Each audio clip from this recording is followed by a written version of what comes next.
10 Pinoy na biktima ng human trafficking sa Cambodia ang ligtas na nakauwi sa Pilipinas kahapon.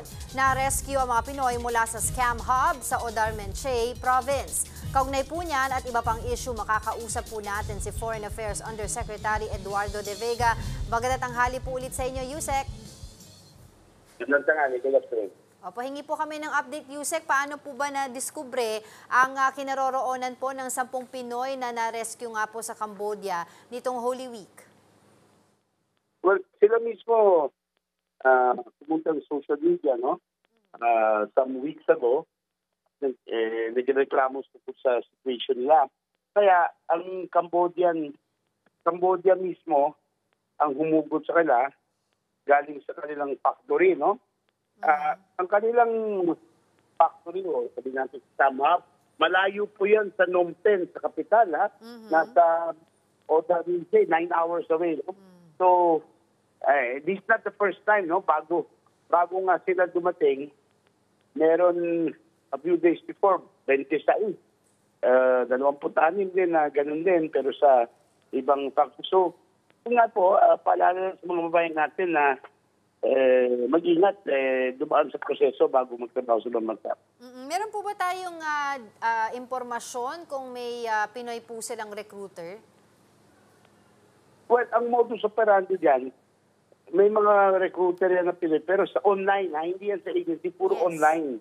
Puro online recruiter. Ngayon, hindi pa ako makakabigay pa ng more detail po kasi right now, nung dumating sila, nung Easter Sunday, madaling araw, iba-ibang ahensya ang sumulubong sa kanila, kasama yung Interagency Council Against Trafficking under the DOJ yan, para kunin yung kanilang mga payag, yung statement nila, para investigahan yung kaso. Kaya hindi ako makakabigay ng info hanggang lumabas na yung final report. Pero ang tingin ko, yan ang sasabihin nila na merong internet offer sa kanila. Kasi palagi akala nila, magtatrabaho sila ng yung computer, customer service agent, yan. Yung pala nagiging scamming.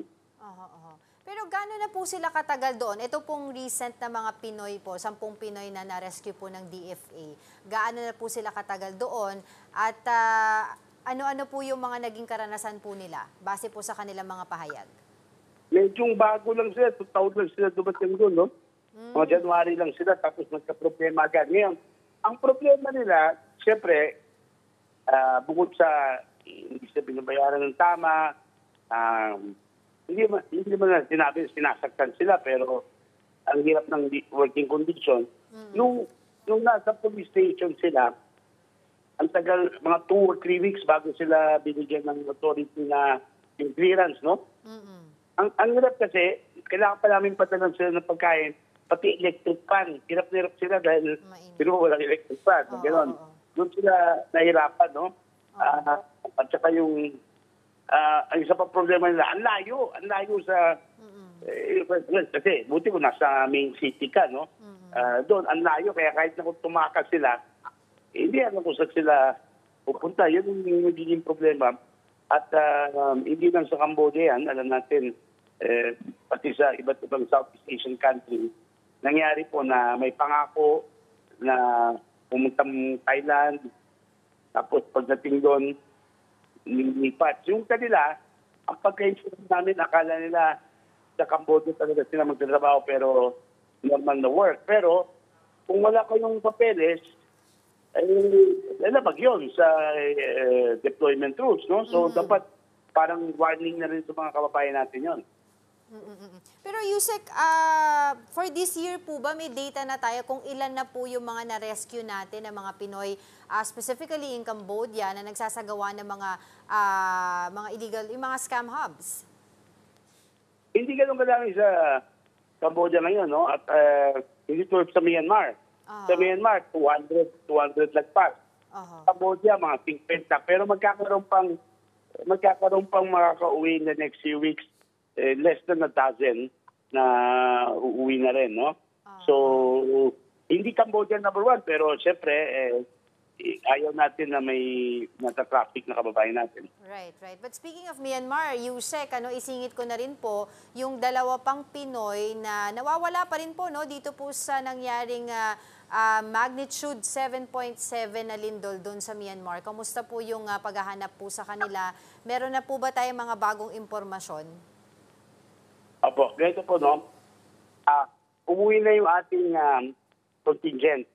Pero ang nangyari, nung bumuo yung sunrise, yung villa, kung saan yung mga apat ng kababayan, merong nag-identify na dalawang katawan na baka sa mga Pilipino yung mag-asawa. Ang problema, hindi decomposed, Pero ang nagawa ng embassy, dahil yung mga decomposing bodies, sinutunog. Bago sinunog, kinuha nakakuha yung embassy ng reserve, yung parang DNA, yung buhok, yung ngipin niya, para pwedeng test ng DNA.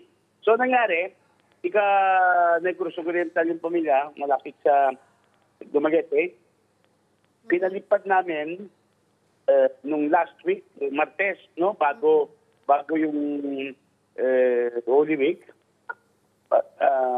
Dumating sila dito sa Maynila, mga kamag-anak ng pareho, yung lalaki at babae. At dinala namin sa NBI para mag-iwan ng DNA sample. Sine-check niya yung NBI at baka in 2 or 3 weeks magkakaroon ng match. Kasi sabi nila, siyempre umaasa pa sila may milagro. Pero kung lumabas na yung ngayon, at least may closure. Ayaw nila yung hindi nila alam ano nangyari. Baka kasama pa yun sa mga bangkay na nasa ilalim ng gusali, yung buried in rubble, So, ang tingin namin daw, paharing yun na nga kasi wala nang ibang na-identify na walang ibang umangkin sa dalawa nun. So, maaaring sila ngayon, we pray for them and, sana,